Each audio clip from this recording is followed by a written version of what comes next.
Welcome to Smarter Cities with me, Jason D'Souza. The Australian Broadcasting Corporation, known as the ABC, is Australia's public national broadcaster. It holds a consistent place in recording the evolution of Australia as a nation. But perhaps at its heart is its focus on high-quality children's programming, which consistently displays excellence in Australian creative talent and projects the best of our nation internationally. One might say the ABC's children's programming is a gift, certainly to all parents. It is for this reason I am delighted to welcome my guest today, Libbie Doherty, Head of Children's Content at the ABC, to the podcast. How does children's television content contribute to the education and development of our children? And what role does Australian children's content play in projecting Australia's values and place in the world? Well, Libbie Doherty joins me now to delve into these questions. Welcome to Smarter Cities. Thanks, Jason, for having me. I'm really excited to be here. It was great to have you here. I've been quite excited about this because I am a victim of children's programming on a regular basis, and so I seem to know quite a little bit about this. So I'm really curious about how you do all the things you do and how you manage to entertain so many children. And first of all, can I just say, as a parent, thank you for everything ABC Kids does. It's just wonderful content. So congratulations to everything that you do and all your team. So that's a nice segue, actually. How on earth do you get to be head of children's content at the ABC? How do you find yourself in that position? It's a great question. I ask myself that every day, how I somehow managed to be the imposter sitting in the seat. We all feel a little bit like that. I think everyone can empathise with that. No, but seriously, I've been working in the children's business for probably the best on 25 years. I started my career as a producer, making content, sitting on the other side of the fence, creating shows, working with companies in Australia and overseas that made children's content. A job came up at the ABC, and I thought, you know what, I haven't got my own company. I'm sort of a gun for hire, threw my hat in the ring, and was very fortunate to sort of have that, I guess, career-defining moment where I swapped the fences and joined the network and learnt. So you started on the commercial network side? Or? Just making content. Oh, making television programs. Okay. So then I, sort of flipped into commissioning television programs, which is a very different discipline. You go from, like, when you're running a show and making a program, you as a producer hold the core idea of the program. So every department, the directors, the writers, the camera, everyone is working towards this sort of core idea of the show and the vision that sits within the show. So all of a sudden I was then sitting on the other side of the fence where I was running up to 15 shows. Wow. And juggling, I guess, the creative on all of those 15 shows with the producers, of course, who are really driving things. But I really had to retrain my brain to manage the kind of amount of material and approach the content in a different manner.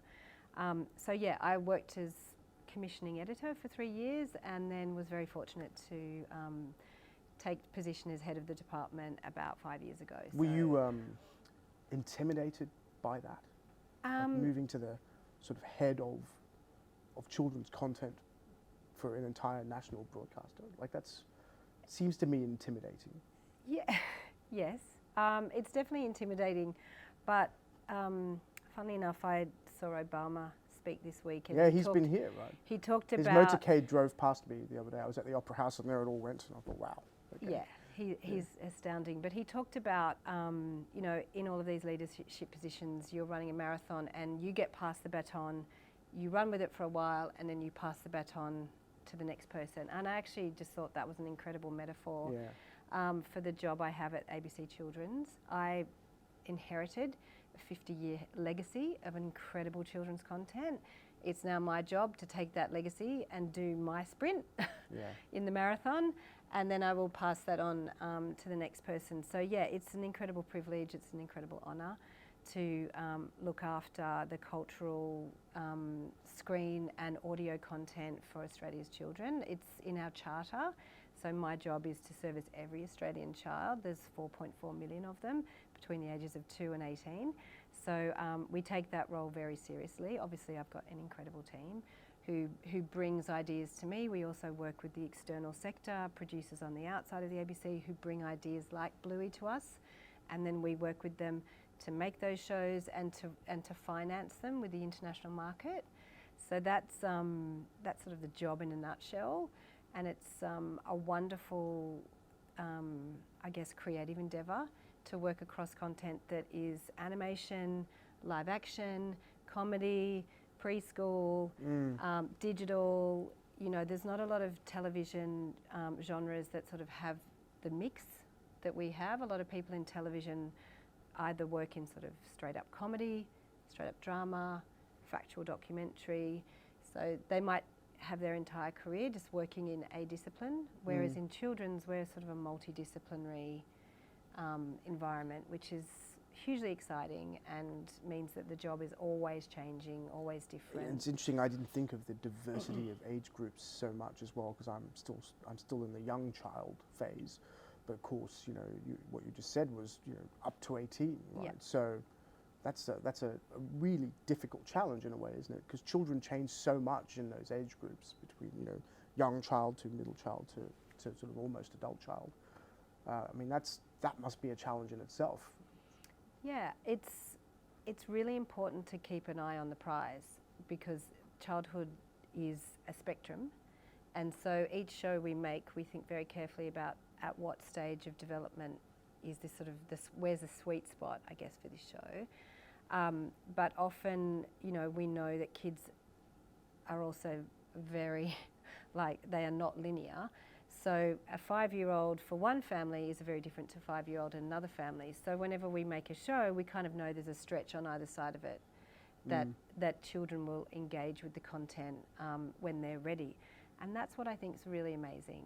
All the testing we've ever done with children, when we've put content in front of them, and I know parents have worries about content, we have worries about content. But what I always find really reinforcing is that when children are asked to look at something, they'll make their own decision. Their fingers will hover over like a show, and you can see them going, oh, I'm not quite ready for that. I'm going to go to this sort of cartoon over here that I still feel safe about. So it's true. Well, my kids say that all the time. You know, yeah. I like that, but I don't like it because I was scared of this part. And you Yeah. know, I'm trying to think of one of them, the one with the fish, Nemo. Yep. They loved that film except for the scene where the mother dies, right? Because of course nobody wants to see that sort of thing. But Yep. if you don't have that, then how do you have a story? Like you have some Exactly. form of defining moment that Yep. defines Nemo, right? Yeah, and it's so it's really great that we listen to kids now and Yeah. hear what they've got to say about it, because I think in the past, you know, when I first joined the children's production industry, you know, it was sort of like adults telling kids what to do, or what kids would like, or what kids would think. And I think our content has become a lot more sophisticated in that we really try to make shows that are from the child's point of view. And I know that sounds dead obvious, but it's a real art form to write something that an 8-year-old would think is sort of bang on for them. So I've got an amazing team of people who that is basically their To allow like, them to master think skill. like Yeah. a child. Yeah. That's a good segue into the creative process, and I want to get to it. But you know, and certainly I grew up in Hong Kong, and we had 2 English language channels, TVB and ATV, and they had, you know, actually quite visionary at the time. They had certain cultural hours. So you know, you had the Australian hour, you had the Japanese hour, you had the whatever, right? For some reason, the Japanese hour was on the English language channel. I'm not sure why, but anyway, it was. And it was sometimes it was dubbed and sometimes it was subtitled. So there was a lot of Australian television that came through that process. And so I learned a little bit about, you know, like there was, I think it was Skippy. Is it Skippy? Yeah, Yep. the kangaroo. Yep. Which of course was completely foreign to us as you know, the idea of a kangaroo. And of course, I always think, you know, friends of mine come here, we're looking forward, we've come to Sydney, we're really looking forward to seeing kangaroos. The idea of wild kangaroos in Sydney streets is sort of amusing to us, Yeah. right? But anyway, that's an aside. But let me ask this: why are children's channels needed? Why do we need this at all? Like, can't we just combine children's programming onto a regular channel? We can, and some people do. So Netflix, for example, you know, the children's content just sits within the general content. But it's on the kids' It's on the profile, kids tab. right? So yeah, so there are ways that you can kind of consolidate everything into a central space. But I think the question really is, why do we make children's content at all? Yes. Because why do we need it? why do we care? And we care a lot because, as we all know, it's about our identity. You know, watching content from the age of 2 or the age of 3 or whenever you start on play school or however your parents allow you to enter into this realm, from the first moments you are forming your sense of self and your sense of your place within the culture that you live. And so screen content in particular has a very specific role in that evolution of a child's perception of who they are and how, you know, where they fit in this big world as they develop through childhood. Obviously, having content that then mirrors that experience as they age. So, as I sort of said before, trying to make content that's age appropriate. So, you know, as you walk through your life, you know, when you're 3, watching content that's talking to you as a 3-year-old, talking to you as an 8-year-old, etc. So you can come out of, you know, teenagehood as best you can with the best sense of yourself and the culture that you live in and what it's like and where you fit. So I think there's that cultural piece that's very difficult to quantify in a money term, but why we exist and why I believe the government feels it's important that the ABC is a publicly funded organisation. The children's component of the ABC is a critical part of our charter. So it is legislated that we have to have children's content for exactly this reason. It's legislated, really? Yeah. I didn't realise that. So it's in the legislation. So there's an X number of hours that, you know, we need to have Australian content. So I mean, it's not only about children's content; it's actually about Australian content as well. It's making sure that we have a sense of ourselves and our culture and who we are as people in the screen content that we all make. And obviously, without regulation, it would just be a lot easier to buy American content and fill the hours and hours of TV that we need to do, or UK content, because the costs of production are really expensive.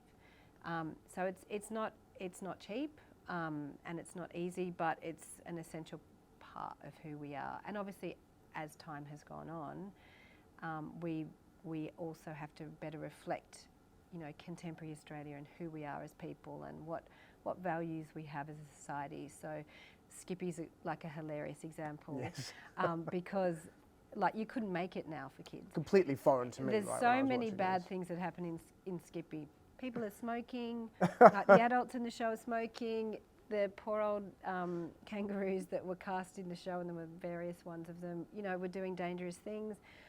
You know, again, it's an evolutionary process. It's always funny when you look back on children's content because things were so much naughtier in the 80s when I was growing up. Well, that's right. It was, remember the Bluey episode of It Was the 80s? Like, and it was a wild place. Absolutely hilarious to watch, right? Yeah, and it speaks to us. It does, yeah. As parents, you kind of go, yeah, okay, I get that. It's really funny. But yeah, I'm more convinced than ever that we want our children to speak in our accents. We want them to have a connection to their place and where they live. But we also want them to feel connected to the global community. And YouTube and platforms like social media platforms have opened that up in a way that was not in our childhood, for example. Absolutely. So I'm really thankful to those platforms for, I guess, opening up Australia to the rest of the world, because when we used to pitch Australian kids content 10, even 5 years ago, often we would ask, could you change the accent? Yeah, Can we dub it in telling me another, this, right? can we dub it in American English or British English? But I think the proliferation of sort of the global content, you know, boom that we're in, and platforms like YouTube, where kids from all over the world are listening to each other all the time, those sorts of, I guess, unnecessary changes to content have kind of gone away, and actually embracing who we are as Australians is a massive selling point. I totally agree. Yeah. I mean, I'm really thankful we have a public broadcaster that is it's sort of a record of the evolution of the country over time, because I think, you know, we are still a young nation in modern era, in its modern form, right? We're an old nation in terms of our history, but we're a newer nation in terms of our modern era. And we're still, I think, you know, I'm a migrant to the country, so I'm sort of only 20 odd years in. My children will grow up in the country, and I married an Australian. But I think as a country, we're still sort of working out exactly who we want to be and why we want to be. And I don't think that's ever a process that ever really completes. You know, it's a constant evolution. So without the ABC and its channels sort of recording that, I think it's difficult for us to learn from our past, right?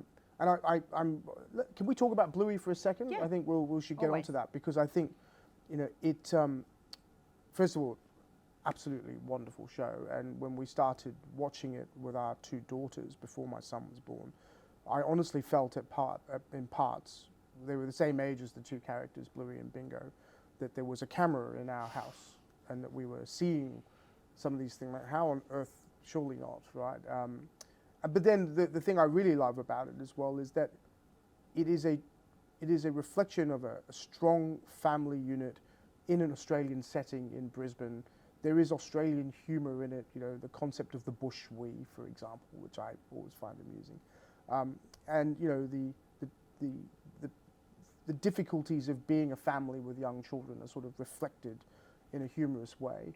And I must say, I'm always insecure as a father watching Bandit, who seems to be the world's most perfect father in the way he's always with his kids.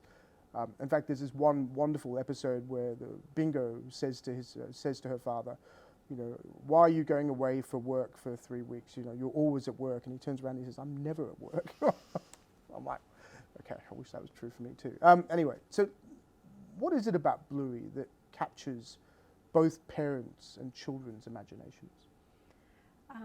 So Bluey is a gift in anyone's career. I mean, I am so thankful to the creator, writer, director and showrunner Joe Brumm, who is the genius behind Bluey. So most people might not know that the show is made by an independent production company called Ludo. So the ABC licenses the show and we supported them in the early stages of the development of the show. But the genius idea came from them. So it's wonderful in my job to have, you know, shows like this that sort of land in your lap, and it's sort of then beholden on us to like get behind the team and make it happen. So we're so lucky that, you know, Joe brought the project to us. This is a very authored show, so exactly what you're speaking to, Joe has, when he started writing the show, his girls were sort of the same age, and one of the other producers at Ludo Studios. So it was very much an authored piece of work around, you know, the ups and downs of being parents and also the ups and downs of being kids. But what was so different about it versus other preschool content in the market like Peppa Pig, etc., in those shows, the parents were often a little bit secondary or a bit stupid or a bit silly or kind of a hyper cartoon version of parents. Although my kids tell me I have a good affinity with Daddy Pig. But anyway. Possibly. Yes. I thought that was offensive. Yeah, but you wouldn't probably sit down and watch Peppa, whereas what we know is that really, and Joe I think always sums it up really well, is he says that it's a sitcom that preschoolers want to watch. Yes. Whereas often you have a sitcom that's just like goes over the head of preschool. So it's very much, you know, I guess in the creation of the show, that's where he's coming from, and he does want it to play to both audiences equally, that adults are getting out of it as much as the kids are getting out of it, which he has successfully done. Absolutely, completely. Absolutely successfully done it. I mean, yeah. There's so many episodes that sort of call to you as a parent. There's one where Bingo has a dream, and at the end of the dream, she finds herself, you know, back in her mother's arms. And my wife just thought this was tugging at the heartstrings. Or another one where Bluey makes a video for her sister who was in hospital, right? And she goes through all this effort to find a way to get her sister to feel better. Something to do with underpants, I think, if I remember correctly. And again, at the end, you just feel, wow, that's just, it is the authors have done just this remarkable job of capturing life as a parent, as a young family. I think a gift is excellent. I think one thing I really love about it, though, other than the sort of content of it, is the fact that it does portray Australia in an Australian way, which is so difficult to do, I think, when there's so much content around. And I remember when we had coffee some time ago, and you'd just come back from New York, and you'd just seen a parade, and I think you were sort of Madison Avenue or something like that, right? And there was Bluey being displayed. You were out there promoting it. How'd that feel to see, Australian product like that? Yeah, it was last Thanksgiving in New York, and it was absolutely emotional, I have to say. I think I told you. We had three things going on. We had the Bluey theatre production opening at Madison Square Garden, which was like exciting in itself. Bluey, the Macy's Parade, so the balloon was in the Macy's Parade, which is a very seminal event for any American. It's like their Thanksgiving, they sit down, they watch the Macy's Parade, then they watch a football game. So like more eyeballs on this parade than anything else. And then because of that, we all went over, the makers, the cast, and then Bluey ended up being on Jimmy Fallon as well that week. So it was like, it was the most extraordinary, I guess, event to be at. But what really sort of broke my heart open, I think, was sitting in Madison Square Garden with 5,000 American families and their kids, and hearing the opening of that theatre production, which has all of these beautiful Australian bird sounds. It's like bird song opens the theatre production, and these puppets, birds fly across the stage. And to hear like kids around me talking about bushwees and using Australian sort of language in American accents, and then this beautiful Australian soundscape, I literally burst into tears because it was just such an incredible moment to go, wow, this is Australian culture at its best.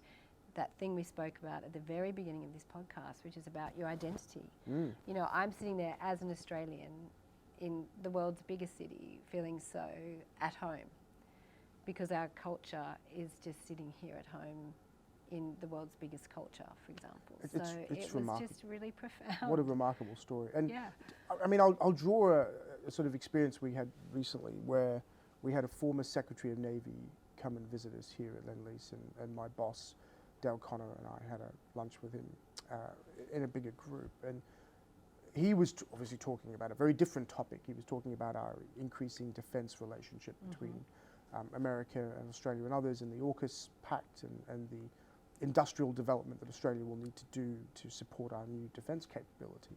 But one of the comments he made I found really interesting. He said, Australian accents are welcome in America. So whenever you turn up in Congress and you have your Australian accent, congressmen and women say, what do you need?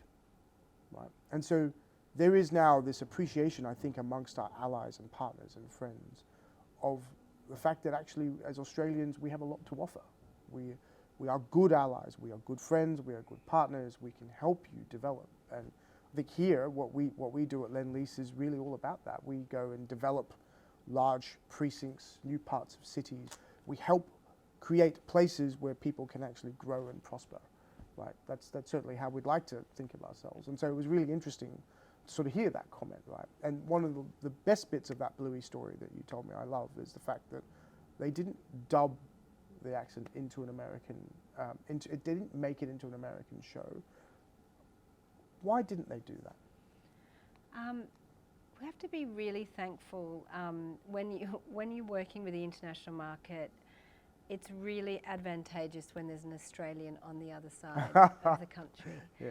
So Disney Global are our partners, as well as BBC Studios. BBC Studios distribute the show, so they brokered the deal with Disney for after the first season was made, and Disney came on, super quick. Jane Gould is the genius in Disney US, who is a Brisbane girl, who totally saw the show and got it. And so, you know, it's very interesting how sometimes these things are all about timing as well.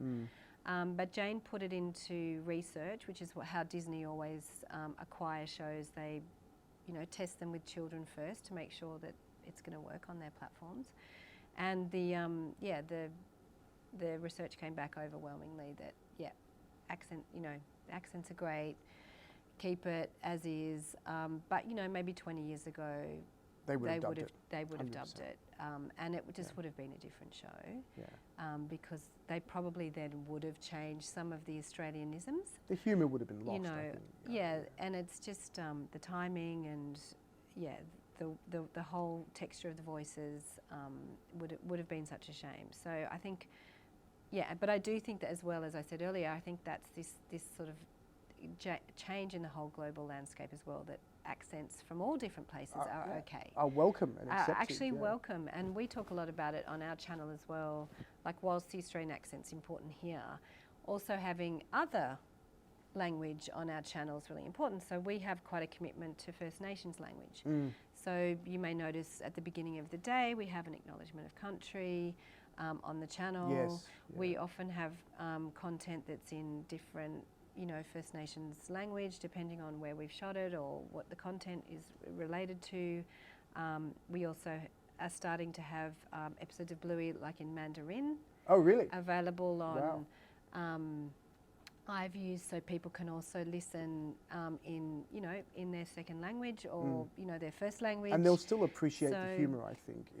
Even if they read subtitles, I think you can come Absolutely, through, and it's really fun listening to Bluey in Mandarin if you've watched it in English. You've watched it in because English, then you get another, you get another bite of the cherry on it. So we also know that kids, for some reason, I'm not sure why they do this, but we know that older kids also watch a lot of television with the subtitles on. Oh, really? They're watching English language content with English subtitles on. I wonder if that's YouTube that's I think it's just the multi-screening and the multitasking, behaviours that they do. So we are very open, which we wouldn't have been 10 years ago, to having content that's bilingual or multilingual, because we also know that's the way that Australian families operate.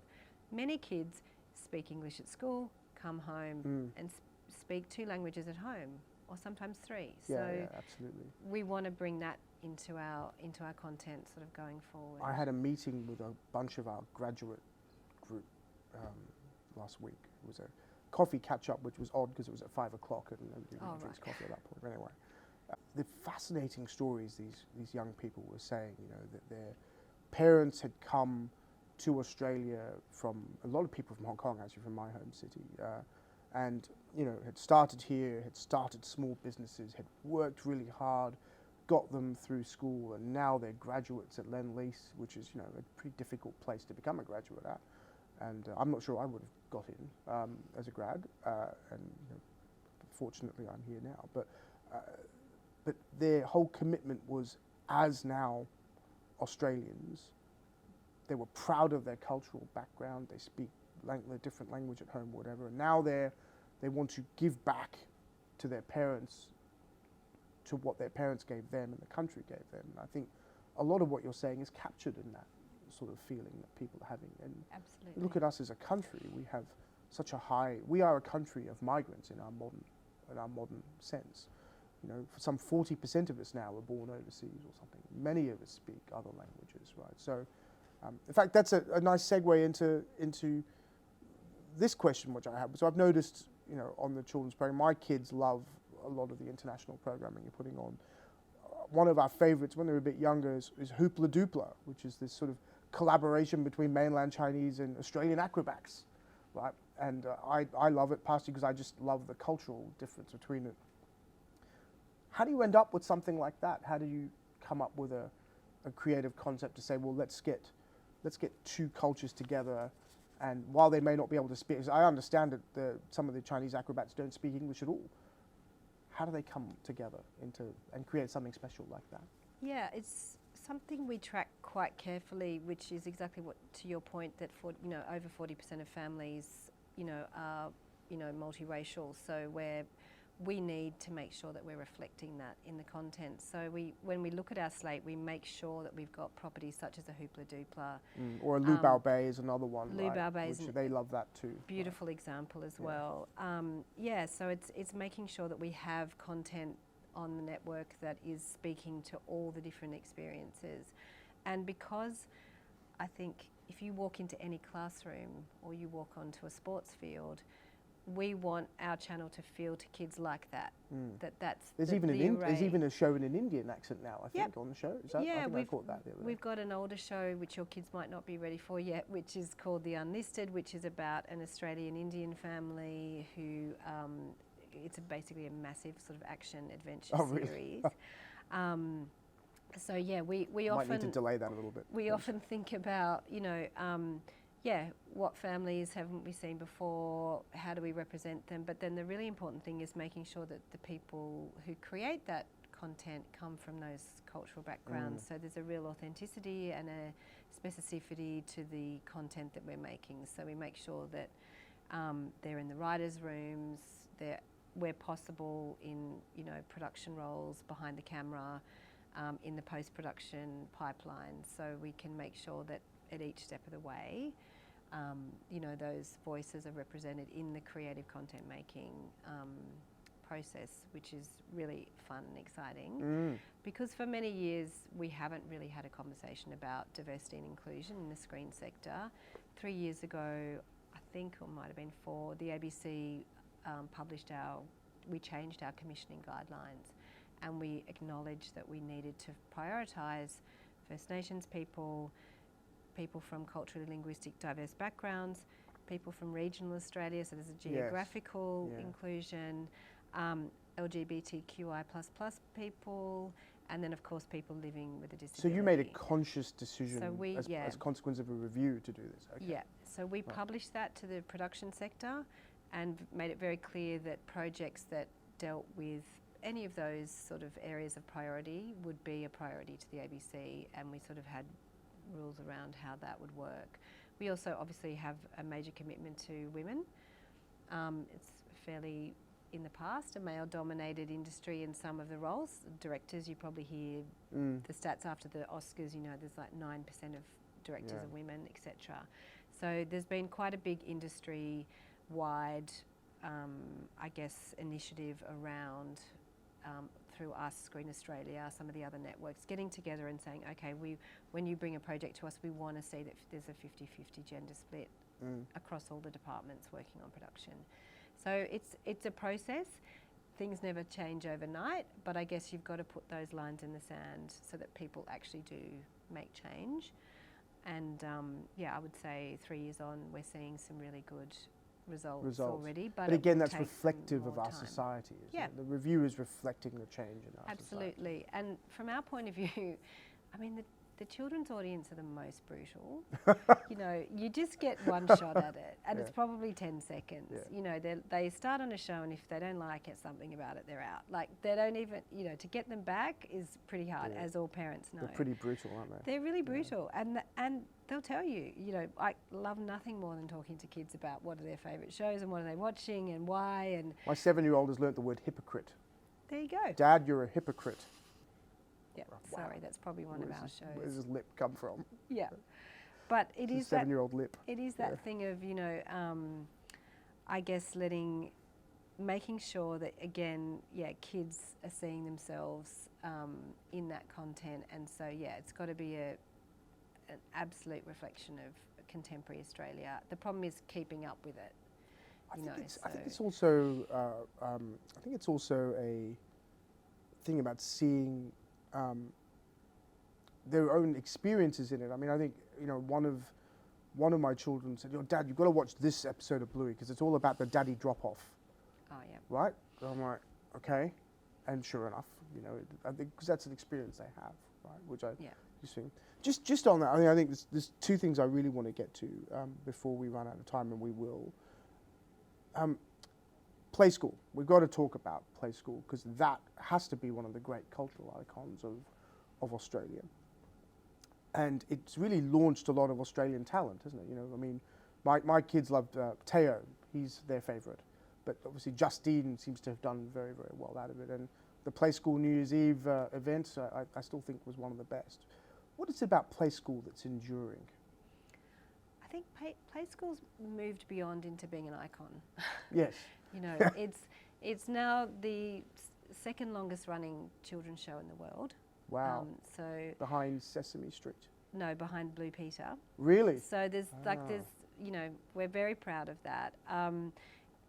It's quite daunting for me to have a show that is such an icon to look after, because again, you're sort of a custodian of it as while I'm here and while we're, and it will long outlast me in the role, no doubt. So we're heading up towards the 65th anniversary. So we're 65th. So we're working towards, you know, what does Play School look to the next generation, making sure it stays very authentic. But what's really interesting about when you look at the core of Play School is that it's really about imaginary play, and that hasn't changed.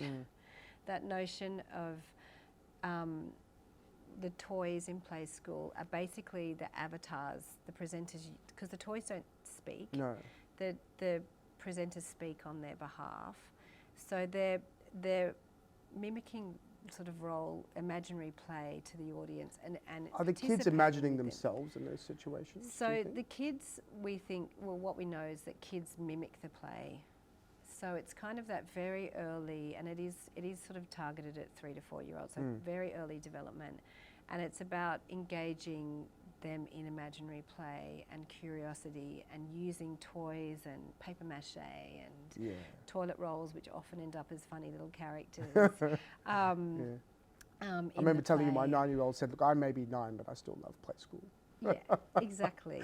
And it does have this special place in everyone's heart. And I think when I first went down and met the Play School team, and gosh, the Play School toys are stored in this like incredible cupboard, I again burst into tears, because it's such an emotional moment to go, wow, okay, I'm about to hold Big Ted or Jemima, exactly right, or Humpty, wow. you know. And so over the years, and they are the originals, so they're still the main toys.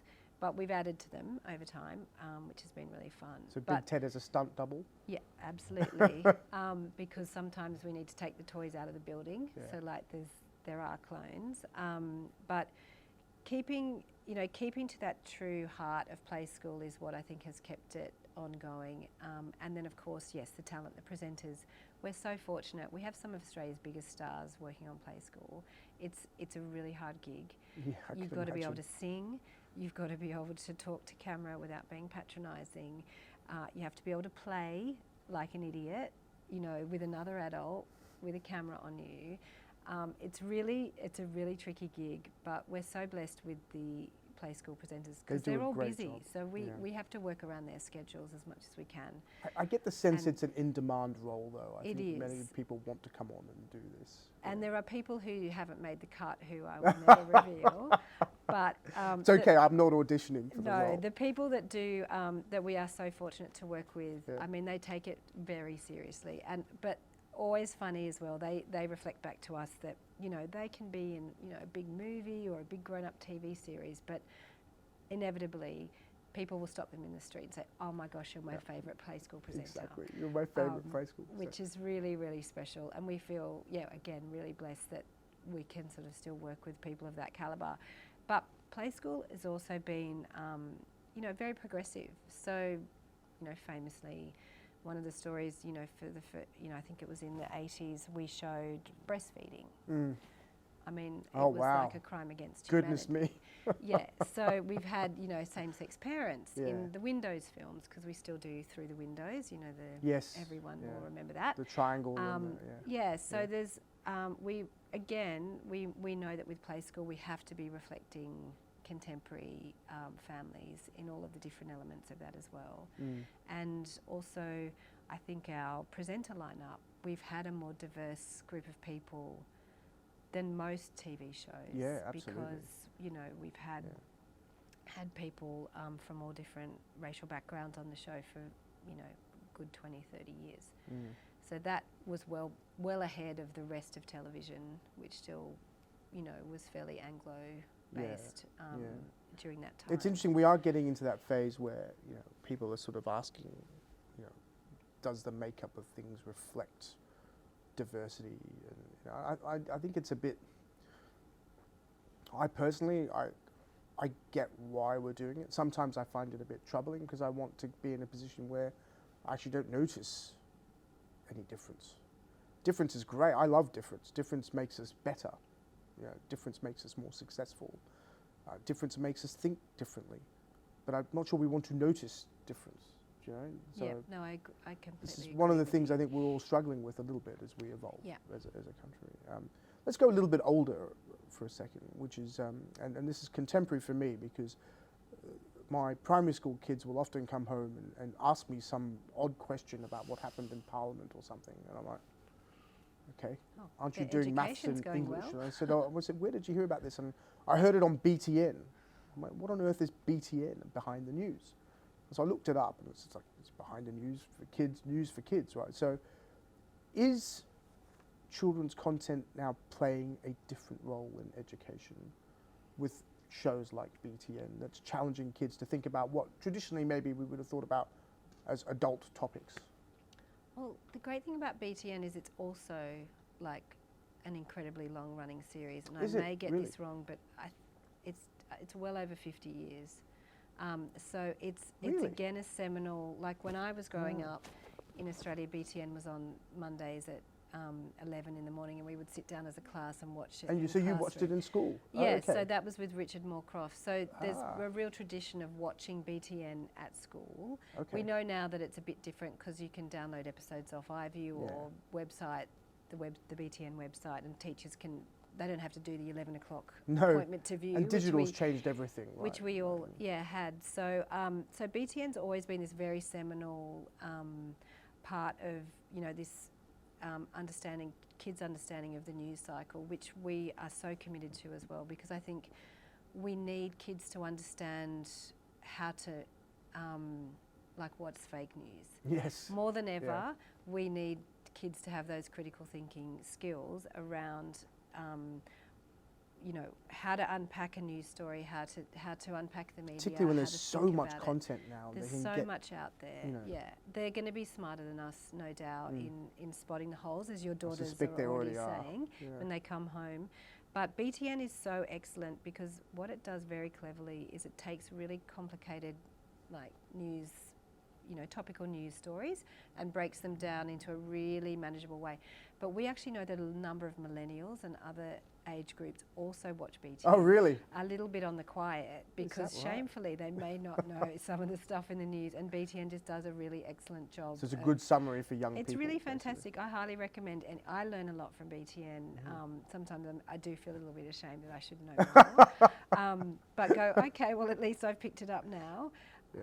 It's probably better than a lot of the news content that's out there. It's a fantastic show, but we also have ABC Education. We do have a whole portal that is a set of teacher resources that can get used in the classroom, because obviously a lot of the content we do could be mapped to the curriculum. But it is an interesting question, because sometimes this comes up in my role at the ABC, is people will pitch us ideas and it'll be a very educational show, and it's actually not our job. Our job isn't to educate the Australian children, it's to entertain.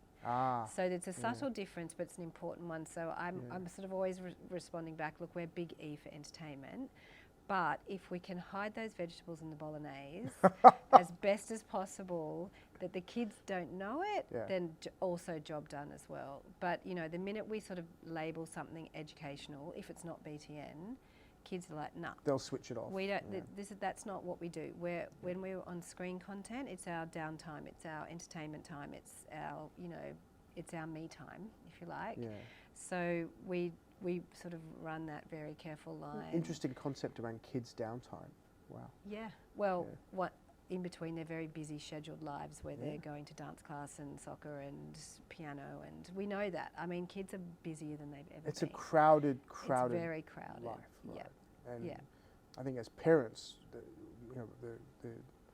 on Saturday mornings, I take my daughters now to gymnastics, And it's an interesting experience because it's me and a whole bunch of mums. Like, gymnastics is my job, so the gymnastics mums and I. And one of the conversations we all have is around this topic. Like, how do you avoid this situation where you have exhausted kids who've got 97 things to do, all of which are being done with the right intention to make sure they have every opportunity possible, but not exhaust them mentally and physically at the same time. And this is sort of really careful balancing act. And you know, the concept of kids' downtime watching something on television, I think it makes total sense. Yep. I'd never thought of it like that. Yeah, no, we, I mean, I guess it's quite, in many ways, a lot of what we do is quite it is a passive, we want them to have a passive experience. Like, we want them to get so immersed in the storytelling that they're just enjoying it, rather than multi-screening, which they are probably like They are, texting but their then friends and doing that's a bunch of other also stuff at the same time. too much content, right? Yeah, yeah. Yes. So it is too much, but yeah, I mean, it's also like I want to know that kids are still reading books as well. So, you know, television contemporary television is, you know, a great new version of books as well, because a lot of the storytelling is really immersive and quite deep for those older kids, where the narrative arcs might run across 10 episodes or 20 episodes. So I think it's, providing those spaces for kids where they can relax and just kick back. But we do know that parents are also concerned about screen time. Yes, it was one of the things I was going to raise, actually. Yeah, which is how which do you, is really how do you avoid obvious. that? Yeah, and you know, I think all the research that's ever been done, there isn't like a perfect number. And I think parents would love that, but I think obviously this is a YouTube show, so we're expecting people to watch it. Exactly, we want people to watch it. But what is, it's always about the quality of the content the kids are watching is more the question, and if it fits in with your family life. Yes. So what we also launched 5 years ago, which is a treasure that I think sometimes people don't know about, is ABC Kids Listen. So it was a direct response to, certainly in that preschool space, of parents being worried about kids having tablets or phones and just watching too much content. So it's a on-demand DAB radio service. So we have a 24-hour music channel that's got a whole bunch of programs that reflect sort of the toddler's day, as well as a bunch of on-demand podcasts, such as, you know, a science podcast called Imagine This. We've got a news time.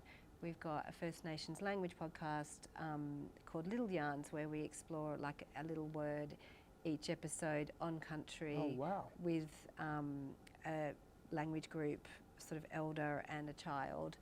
So we've got a bunch of these podcasts, and it's just the most terrific I'm gonna have a listening listen. experience. It sounds it's amazing. absolutely beautiful. So there's an app that you need to download, but once you're in, and then kids can navigate it. Like, we've designed it as well so that it's a safe walled garden environment. You can give it to a 3 or a 5-year-old, and they're completely safe. Certainly, that it. ABC Kids app is amazing, and that is a gift in itself, right? We'll have to end soon, and we can continue for hours because it's so fascinating. But if I was to ask you, you know, you're a custodian of ABC Kids and ABC content, as you said, and if there were 3 things that you wanted, that you needed, that you thought would advance us as a continued, you know, beacon of excellence in children's content, what would they be? So it's a great question. I was really pleased that you asked that question, because it actually made me think a bit. But I think the 3 most important things are that Australian parents and families care about Australian kids' content. I know that conceptually they understand it when they're engaging with it, but they really need to get behind it, if you know what I mean, and really embrace it and understand the role it plays. Because if it does go away, if you know, for whatever reason we don't make enough, or the ABC can't make enough, our children will be speaking in American accents. They will be speaking in British. Like, we will lose our cultural sort of relevance to our children, which I think is a critical. It's a critical issue. It's the thing that keeps me up at night often. But our best chance of like making parents love our content is making excellent content. So we really need to invest in our content makers. They're the people like the Joe Brums, the people who come to us with these incredible ideas and make sure that they feel there's a great industry here for them. They don't want to go to America and work over there. They don't want to go to the UK. They want to make Australian content for Australian audiences. that travels, because that's really what happens with kids' content. So we need to invest in those people, and that's beholden to the ABC, that's beholden to Screen Australia and a whole bunch of other organisations. So I think it's making sure that the government is supporting, you know, the funding of those people and also the projects, because we are not a big enough market to be sort of self-funded like America. So there's always going to need to be some kind of government support and funding of children's content and children's content makers. Because often as well, people who work in the children's space, often they start their careers often in children's and then graduate And then up into progress, like a yeah. newsreader or Total Control or another, you know, grown-up show. I call them grown-up because adult has another connotation. And so we have a real responsibility to that part of the industry as well. And also the actors, you know, the young child actors who get their first runs on one of our shows, they, you know, can then go on to Hollywood. So we really need to make sure that this ecosystem is really robust and exists for those little people at home who just turn the TV on or look on their phone or are on their tablet. They just need to have the best quality content available to them that's from our culture. So that's our big challenge. Well, going forward. we are. I think we would all of the country would be behind you on that sentiment. So, Libbie Doherty, thank you so much for being part of Smarter Cities. Thank you, Jason. It's been excellent.